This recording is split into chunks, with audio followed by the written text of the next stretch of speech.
है कि कांग्रेस ने इस देश को लूटा है। मैं पूछना चाहता हूं, यहाँ तमाम बुजुर्ग बैठे हैं, तमाम बुजुर्ग माताएं भी बैठी हैं, हमसे उम्र के काफ़ी लोग बैठे हुए हैं, हर समुदाय समाज के हो सकते हैं। जब इस देश में गेहूं नहीं था, इस देश में लोग खाते थे क्या, गोदा लाटा, इस तरीके का सावा कोदो, इस तरीके की फसलें हुआ करती थी। हम लोगों के ज़माने में नहीं है, हम लोगों ने देखा है ज़रूर, लेकिन उसको बहुत खाया नहीं, थोड़ा बहुत टोकिया खाया होगा बचपन में। लेकिन यहाँ गेहूं नहीं था, धान नहीं था। यहाँ धान भी ऐसे बजरबोंग और सावा, क्या नाम था उसका, सरया, और तमाम मोटे मोटे चावल के होते थे, लाल लाल, देखे हैं। तो इस तरीके की फसल हुआ करती थी। एक बिस्सा में 4 किलो, 10 किलो, 20 किलो तक नहीं होता था। लेकिन कांग्रेस ने वैज्ञानिक आधार पे खेती का विकास किया, आपके बीच में उसको प्रसारित किया और आपको नई तकनीकी से खेती करके कम खेतों में भी अधिक अन्न उपजाने की व्यवस्था कांग्रेस ने किया, जिससे आज हमारा और आपका पेट भर रहा है और आपके बेटा और बेटियों का पेट भर रहा है। इन्होंने शिक्षा के माध्यम से आपको अधिकार दिया, गरीब से गरीब व्यक्ति को शिक्षा दे करके ऊंचाई पे लाने का काम किया, समान अवसर देने का काम किया। अगर एक ब्राह्मण का बेटा आईएएस हुआ करता था तो कांग्रेस की देन है और संविधान की देन है कि एक चमार का लड़का भी पढ़ लिख करके और गरीबी में भी आईएएस बनने का काम करता है, एक यादव का लड़का भी आईएएस बनने का काम करता है। लेकिन मनुवादी व्यवस्था के लोग नहीं चाहते कि आपका बेटा और आपकी बेटी पढ़ करके उस ऊंचाइयों पे पहुंचे, क्योंकि उनको दर्द किस बात की है।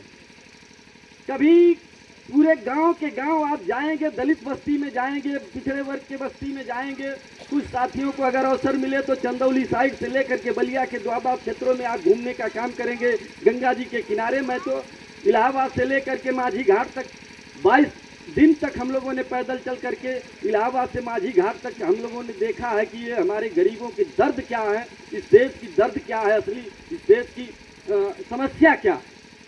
इलाहाबाद से हम लोग पैदल चले, नदी के किनारे किनारे तमाम मल्लाह बस्तियों में हम लोगों ने कार्यक्रम किया। 22 दिन तक चले हम लोग, 5-6 से कुछ किलोमीटर होता है। तो हम लोगों ने देखा कि आज इस देश में इस तरीके की व्यवस्था, आप चंदौली से लेकर के इधर भी देखेंगे कि लोग दूसरों के खेतों में काम करते हैं। मतलब हमारे यहाँ भी खेती दूसरों के लोगों में काम मजदूरी के रूप में करते हैं, लेकिन वहाँ और यहाँ में फर्क क्या है, मैं ये बताना चाहता हूँ। जो नदी के किनारे खेत हुआ करता था इंदिरा गांधी जी के ज़माने में और कांग्रेस के ज़माने में, यह था जल और जंगल ज़मीन जिसका है उसके हाथ में होगा, उसका अधिकार होगा। लेकिन बाद में उसमें जो गरीब तबके के लोग हैं, आप पलवल की खेती इधर होती है गाजीपुर साइड में, इधर देखिएगा, तो उसमें वो एक व्यक्ति का जमींदार की खेती होती है और उस जमींदार के खेती में जो लोग काम करने वाले होते हैं वो गरीब परिवार के लोग होते हैं। और उसकी सबसे बड़ी समस्या क्या है कि वो खेती को पैदा करेगा और जो पैदा करेगा उसका 1/3 हिस्सा वो जमींदार ले लेगा और 1/4 जो उसको मिलता है उसमें वो अपने पूरे परिवार का भरण पोषण करता है, किसी तरह से जीवन यापन कर पाता है। तो कांग्रेस ने एक नीति बनाया कि जिनके पास भूमि नहीं है, भूमिहीनों को जमीन दिया जाए। और आप लोगों के पास, सबके पास जमीन हुई। चौधरी चरण सिंह का जमाना था, जमींदारी प्रथा को उन्होंने खत्म किया और गरीबों के चेहरे पे मुस्कान लाने का काम किया था। लेकिन कांग्रेस ने इस देश को हमेशा देने का काम किया।